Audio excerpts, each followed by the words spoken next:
welcome to another Looney Tunes review video. If you are new to the channel, make sure you subscribe to follow my journey to review all 1000 classic Looney Tunes shorts and give this video a like as well. So this is for Rebel Rabbit, and with me today is my fellow Rebel, Manny Cruz. Say hi! Is there a bounty on nerds on the internet who talk about cartoons from 70, 80 years ago? Just wondering. Oh, according to some of the comments I get, there probably is. But anyway, shut up and play the cartoon. Yeah, well, shut up and go buy the DVD sets. But anyway, this is for Rebel Rabbit, released on the 9th of April, 1949. It's the 552nd in the series, and it's directed by Robert McKimson. You can find this on the Looney Tunes Golden Collection Volume 3 DVD set. I have a link below, and it's also available in HD on streaming services. So, with this cartoon, in case you haven't seen it, the synopsis is very straightforward, and it's a very extreme cartoon. But essentially, Bugs Bunny finds out that the bounty for rabbits is way less than other animals, and learns that it's because rabbits are harmless animals. Well, they don't know Bugs very well, do they? South America, take it away! There's a lot to talk about in this one, so I'll get started with some of the trivia, and then we'll discuss the cartoon proper. So, Bugs sits on a bench, which says that it's reserved for Barney Barrack. If I said it correctly, I may have incorrectly said it, but I'll say Barrack, because I feel like it. So, that references Bernard Barrack, who was one of the richest and most powerful men for a while in the early 20th century.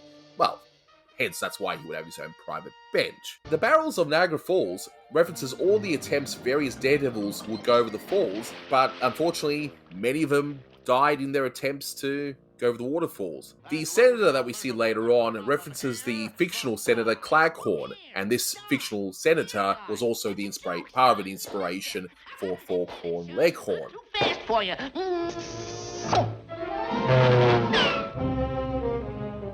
And finally, I researched into try and find out where does the live action footage come from that you see in this cartoon, and I've asked a few experts, so Devin Baxter and Keith Scott, and they're not sure where.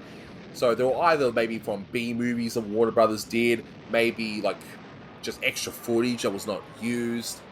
Who knows? But if you do know, or at least have an idea, let me know in the comments below, because we all actually really do want to know. I'm sure Manny wants to know, right, Manny? Absolutely. Indeed. But first of all, let me just say that this has to be one of the most extreme Looney Tunes shorts I've ever seen. Like, it's not Bob Clampett wild, but it's a different kind of wild, where you got Bugs just causing probably the most amount of havoc I've ever seen him do. I mean, what do you think? You know what? Yes, it's not as insane as Clampett in the sense of like the animation. It's just the energy, but just how destructive he is. And if I'm not mistaken, the writer for this one, yep, I was right, Warren Foster. Foster was a frequent collaborator with Clampett. So I think this was, considering some of the greatest Clampett shorts were written by him, he brought some of the energy to the McKimson unit, but while following the constraints of McKimson's style. But fortunately, McKimson had animators from Clampett's unit like Manny Gould and Rob Scribner who were able to channel some of that insanity that Clampett used to have, but within the frame of McKimson's style, if that makes any sense. Yeah, no, it definitely does. It definitely does. I mean, look, before we get into some of the gags in this cartoon, you've told me that this is a musician's dream of a short as well, isn't it? Yeah, I mean, I actually wrote down most of the cues that I heard. So the cartoon starts off with the toy trumpet.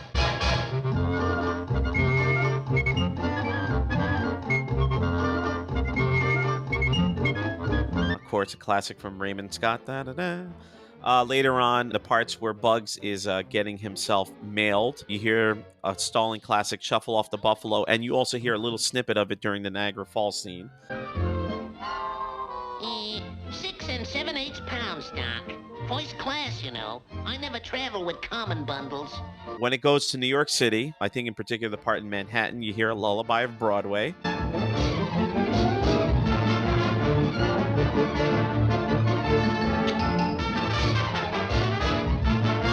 I've been working on the railroad during the railroad scene. Ah ha ha ha. Haha, Yeah, yes. I know some people kind of deride Carl Stallings' use of quote unquote Mickey Mousing the scenes. Well, not so much Mickey Mousing because that's more of like, mimetic music where it's like copying exactly what's going on the screen. As I've gotten older and older, and now I'm understanding a lot of the musical cues in these cartoons. It's in New York, Lullaby of Broadway. 42nd Street. Like, I laugh, I get the joke. Or the Shuffle Off the Buffalo. He's mailing himself to Buffalo, New York, or whatever. Aha, I get the joke. And it's just stuff like that just gives me a whole new level of appreciation in these cartoons. Like, every time I'm watching, a Looney Tune or Merry Melody, and if I hear the same piece of classical music being quoted over and over again, or a popular song that I never understood the context behind of it before, it's like you're exploring more levels of these cartoons that you just never appreciated before. That's why they still hold up to this day. I mean, not every nerd out there is musician or has the knowledge of these musical cues, but it just gives you another layer of appreciation besides how amazing the animation is and the energy and the writing and everything else. I mean, we can go on and on about this cartoon. There's plenty of other stuff I want to talk about, so go ahead. Indeed. I mean, first of all, the entire setup is just so ridiculous that Bugs, I guess his head must be so big at this point where he actually cares about how much he's worth as I'm assuming a pelt, because, compared to, foxes and bears and whatnot. I mean, like, why would you care? wouldn't you feel more safe and secure? I actually went through the effort of converting these costs for inflation. Effort? So in the card, You? yeah, I know. F for effort. See, I know how to spell. Card reads good. First Simpsons reference of the day. So the Fox was $50. Assuming that this cartoon was produced mainly, let's say 1948. So I use 1948 for the inflation. So $50 in 1948. In 2022, $583. Not bad for some Fox. A bear. Bear beats 75. Battlestar Galactica. Office reference. 75, yes. In 2022, $875. Not bad. I'll take it. Indeed. Now, a wabbit. Bugs was valued at 2 cents in 1948. Now, not even a quarter, 23 cents. And wow. at the end of the cartoon, when the bounty was placed on Bugs for $1 million in 1948, that is $11.7 million in today's money. I'll take that bounty any day. And I threw a bonus in for you, Mr. Anthony. Mr. Anthony, I have a problem. I actually looked up the conversion. So Bugs weighs himself at the post office at 6 7/8 pounds. For you, that'll be 3.12 kilograms. So you're welcome. So not too heavy. In other words, he's losing weight. Indeed. But wow, a lot of money. And I want to point out as well that bounty at the end is for Bugs and Bugs alone. So yes, he ended up. I guess his plan backfired because instead of having it raised for all rabbits, which I'm assuming that's what he was trying to do, he just raised for him and him alone. It's really weird, but anyway. He's like the top of the FBI most wanted. Exactly. And everyone's literally after him, especially in that live action footage, which would have been a good way to cut on the cost of the cartoon, but boy, is that funny. I like the way he says finesse. I mean, how would you say it, Manny? Oh, of course. And you know what? Now that watching this cartoon, I have to pronounce finesse as finesse. Use finesse. I know. I'll be nonchalant. And nonchalant as nonchalant. And I'm like, I haven't seen this one in a while. I was like, yep, every time I'm going to be nonchalant whenever I'm talking to someone, trying to sound like Bugs or whatever. But yeah, I love whenever Mel Blanc does those weird pronunciations. And I mean, of course, Mel Blanc was going nuts in his cartoon with Bugs, with, as you mentioned before, the Senator Claghorn impression that I wrote down in my notes, the Southern Senator Foghorn Leghorn. I completely forgot about the Claghorn connection. And also something that I think is kind of strange when Bugs goes to the game commissioner, when he goes there, and Mel Blanc doing the voice of the game and commissioner, and I just love the animation. I'm assuming, and again, if Austin Kelly was here, he would help us out. And don't yell at me. I'm guessing either Rob Scribner or Manny Gould that did that scene, possibly Izzy Ellis. Again, I'm not great at identifying animators. But I like the wild takes, especially when he yells, "Stop steaming up my glasses." But what's strange about that scene is two things. A, the animation to me indicates that he would be screaming at the top of his lungs. Whereas he just says, "Stop steaming up my glasses." And it's funny the way he says it, but the way it's drawn makes it sound like, a typical booming Mel Blanc scream. And more importantly, and this is something that I noticed, and please don't get offended, but I think that McKimson and his animators were looking into the future, because I believe the game commissioner is your doppelganger. Yeah. And I kid you not, when I saw this cartoon, I hadn't seen it for ages. I'm looking at it going, oh no, I hope people don't think that this guy is me or They predicted something. the future. Oh my goodness! The two best doppelgangers, I suppose, so far is this one and the guy from Joe Glow, the Firefly. I think we got the two.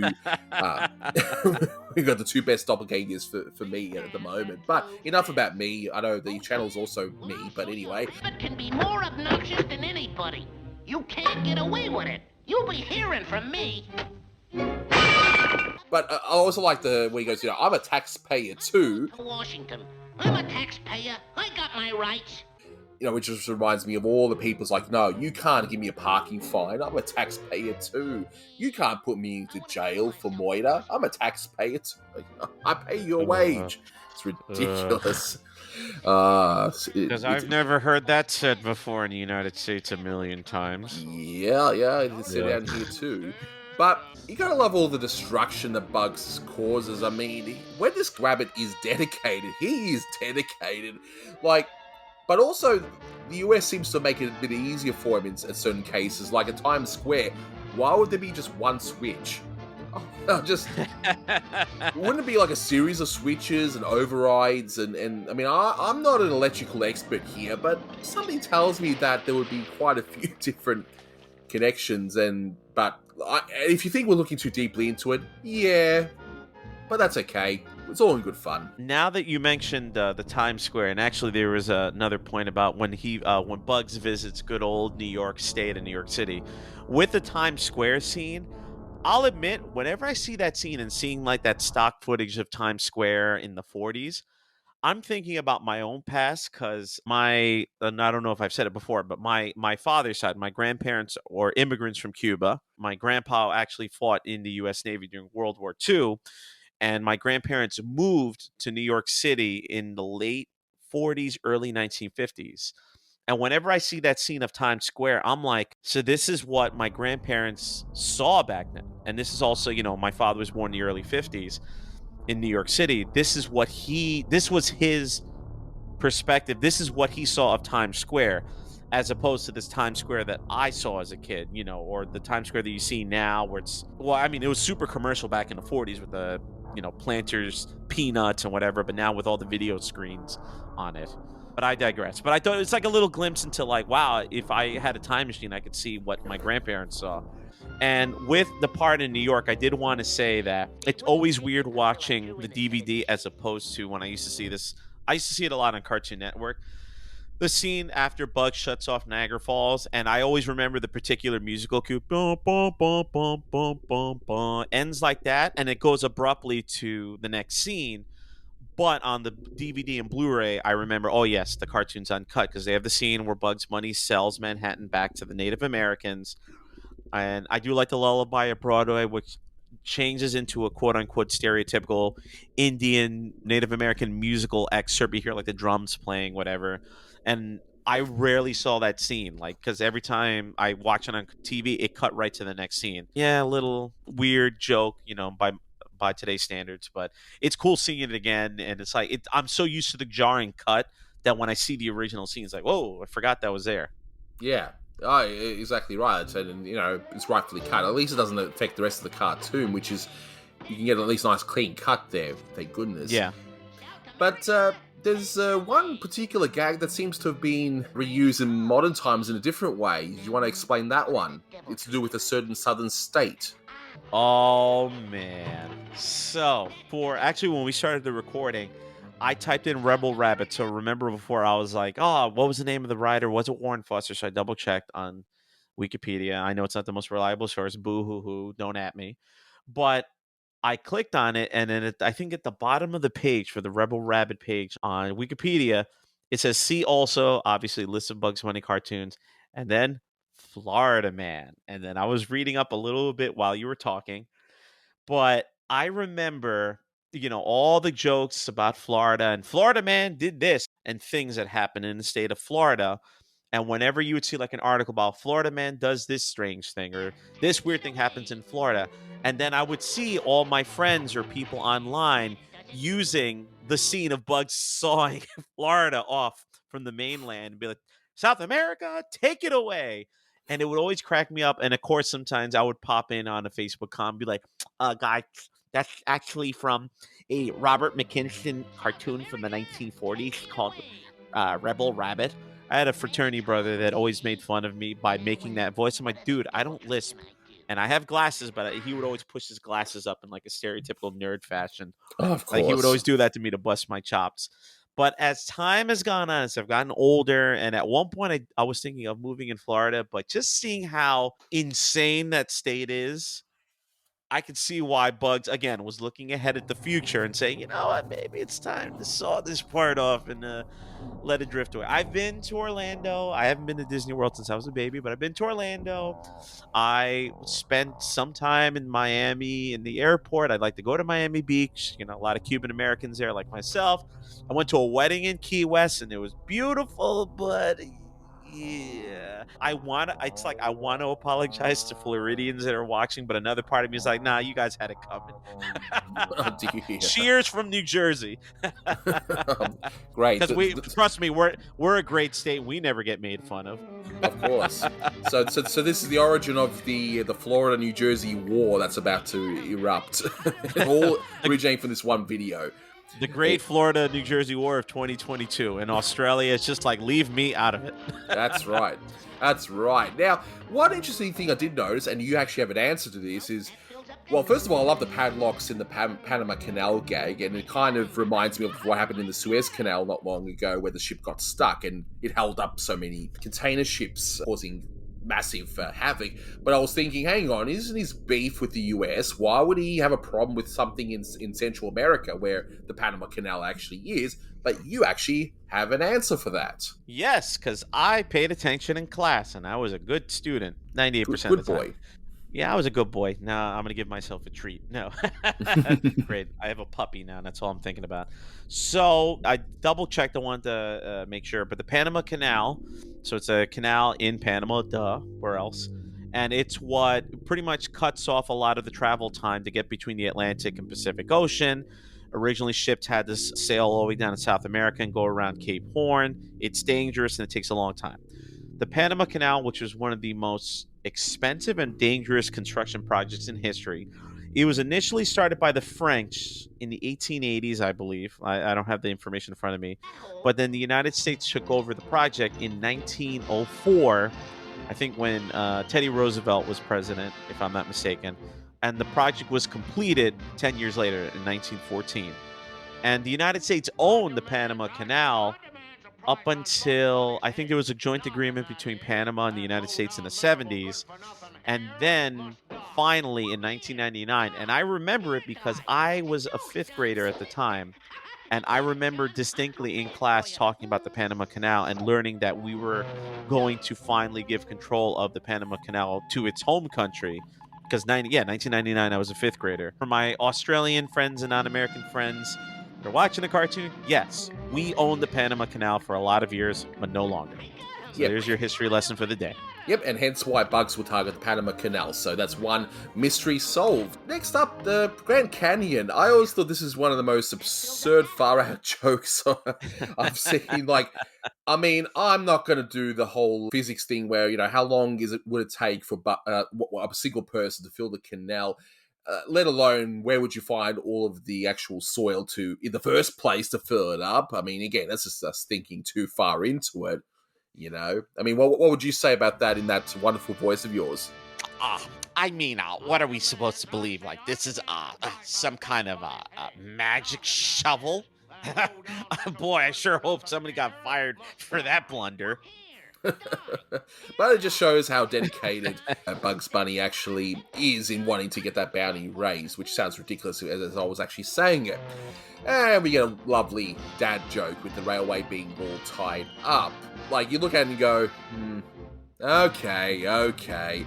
And then, yeah, the cartoon ends on a rather sour note with Bugs being in Alcatraz, a prison in use at that period of time. I'm not sure when Alcatraz will stop being used.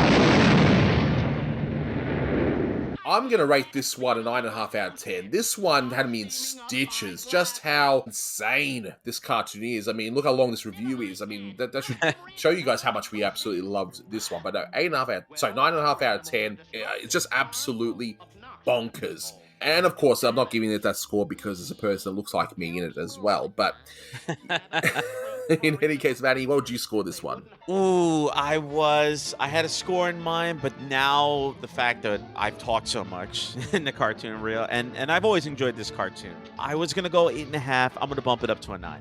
It's definitely one of. It always breaks my heart because to see these early shorts of McKimson, like he was so good in the beginning, up until like you would say around the shutdown period, and it's just I hate when people are like, oh, but yeah, his stuff.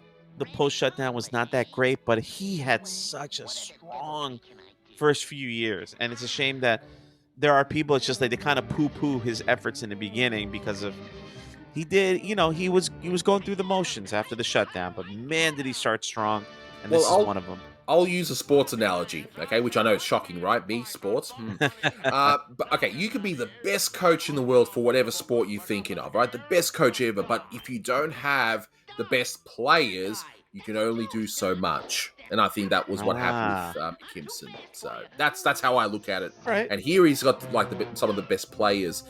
I mean, like I said, Manny Gould and the others. So, in any case, this review is a very long review. Let us know in the comments what you guys think of this one.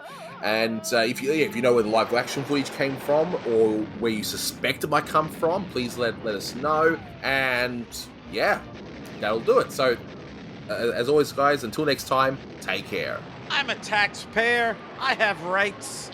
Could it be that I carried this thing too far?